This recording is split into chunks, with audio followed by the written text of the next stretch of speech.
In this video, I'm going to show you how you can quickly learn all of the main information from a lengthy YouTube video without having to watch the whole video.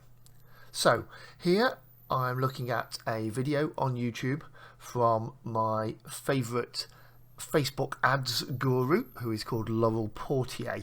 This video is 1 hour and 4 minutes long. Now, obviously, you could do this with a video that's shorter than that. You could do it with one that's significantly longer than that.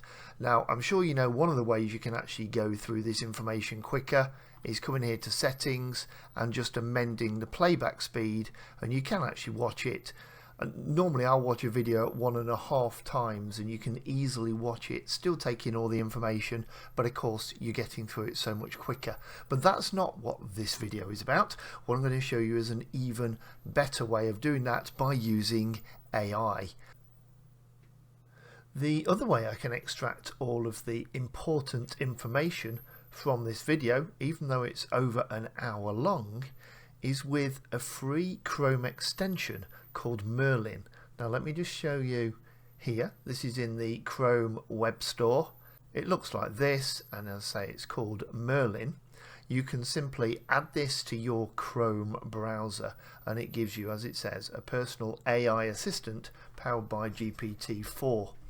And once that is installed, whenever I come to youtube.com and look at a particular video, this is just one of the functions of Merlin, by the way, I get this box that opens up below here that gives me the chance to either get a full transcript of a video or I can get a summary of it.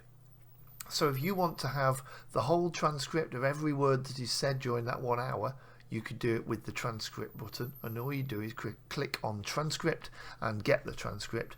Alternatively, and what I'm going to use here, is the summary. So I can actually click on this that says summarize this video. Now this says it will use approximately 16 queries. You do get 100 and something free queries every single day. As you can see, I've got 94 left for today.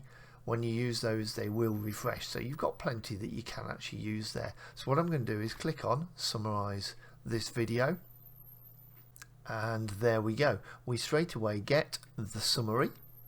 You can expand the summary to see the whole thing in one go.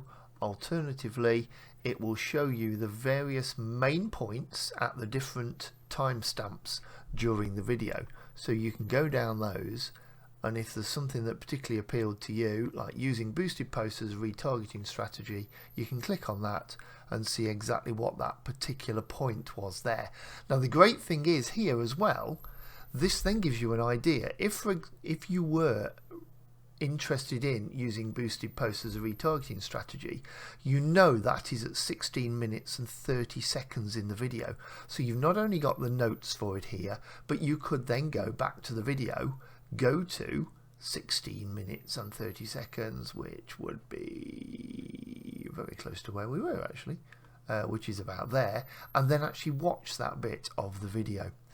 Now the other thing you can do is expand the summary.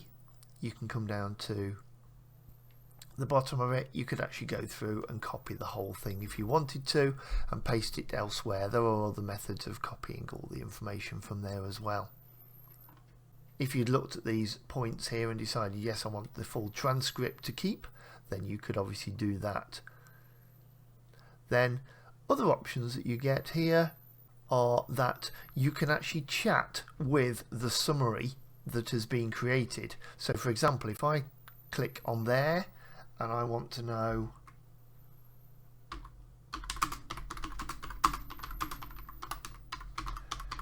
how can I do retargeting, I then ask that question, it goes away, looks at the summary and comes back with, from that summary, anything it can find that is relevant to what I've just asked it.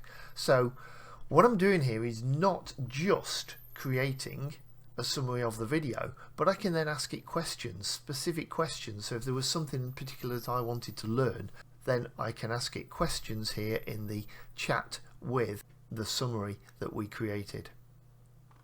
Now everything I've done there was in ChatGPT 3.5, but as you see it's got the very latest GPT 4o as well, so you could actually change over to the latest version of ChatGPT and see what different results that gets for you. But as you can see, I've still got 93 of my queries left there. So that is just one use for Merlin. Let me come back over to here so you can see what it was again. This is the Merlin Chrome extension. As I say, it's completely free. You can upgrade to get more uses of it if you want to, but it's a great one to add to your Chrome browser.